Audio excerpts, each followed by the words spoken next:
हरे कृष्णा।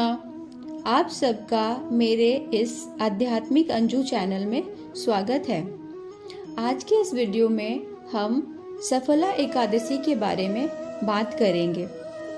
एकादशी भगवान श्री कृष्ण को अत्यधिक प्रिय है। एकादशी व्रत को करने से स्वयं भगवान श्री कृष्ण की असीम कृपा होती है। सफला एकादशी पौष मास के कृष्ण पक्ष के एकादशी तिथि को मनाई जाती है। इस दिन फलों का भोग लगाकर, धूप और दीप जलाकर भगवान नारायण की पूजा की जाती है। पूरी रात जागकर ध्यान लगाया जाता है, कीर्तन किया जाता है। इस एकादशी की एक प्रचलित कथा भी है। इस कथा को मैं आपको बताना चाहूंगी।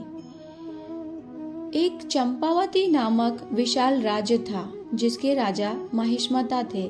उनके 4 पुत्र थे, जिसमें सबसे बड़े पुत्र का नाम था लुम्बक, जो बड़ा ही पापी था। ये दूसरों की पत्नियों पर बुरी नजर रखता था। साथ ही उसे बहुत सारी बुरी आदतें थी। वो ब्राह्मणों, वैष्णवों और देवताओं से द्वेष रखता था, उनकी निंदा किया करता था। इस प्रकार लुम्बक ने अपने जीवन को व्यर्थ कर दिया था। इसके गलत कर्मों को देखकर इसके पिता राजा महिष्मता ने इसे राज्य से निष्कासित कर दिया। राज्य से निष्कासित होने के बावजूद वो पाप कर्मों में ही लगा रहता था।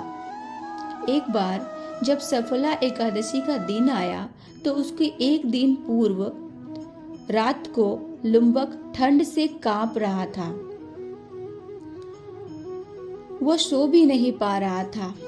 अगली सुबह उसका स्वास्थ्य उतना अच्छा नहीं था, उसका स्वास्थ्य खराब था।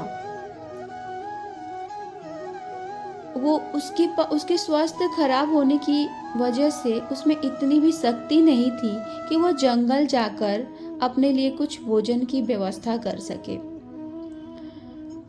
थोड़ा टाइम बीता और दोपहर में सूरज की जब गर्मी से उसको अच्छा महसूस हुआ, तब उसने आसपास के वृक्षों से फलों को एकत्रित किया और ना चाहते हुए भी सफला एकादशी व्रत का पालन किया।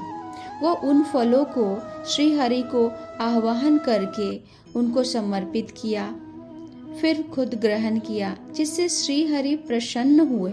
अगली सुबह एक सफेद रंग का घोड़ा लुम्बक के सामने आकर खड़ा हो गया और आकाशवाणी हुई कि तुम्हारे सफला एकादशी व्रत से श्री हरि ने प्रसन्न होकर तुम्हारे सारे पाप कर्म नष्ट कर दिए हैं। फिर वह उस सफेद घोड़े पर चढ़कर अपने राज्य पहुंच गया। इस प्रकार लुम्बक का जीवन पूरी तरह से बदल गया।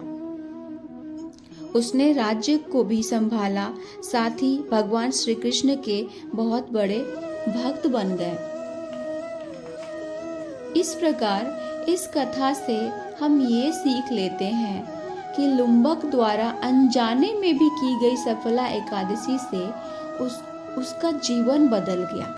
इस कथा को श्रवण करने मात्र से राजसूय यज्ञ का फल प्राप्त होता है। जो भक्त इस एकादशी को सख्ती से पालन करता है, उसे 5000 साल तक का तपस्या करने का लाभ प्राप्त होता है। तो प्रियजनों, आप भी इस सफला एकादशी व्रत को करके और कथा श्रवण करके श्री हरि की कृपा प्राप्त करें। मेरे इस वीडियो में अब तक बने रहने के लिए बहुत बहुत धन्यवाद। हरे कृष्णा।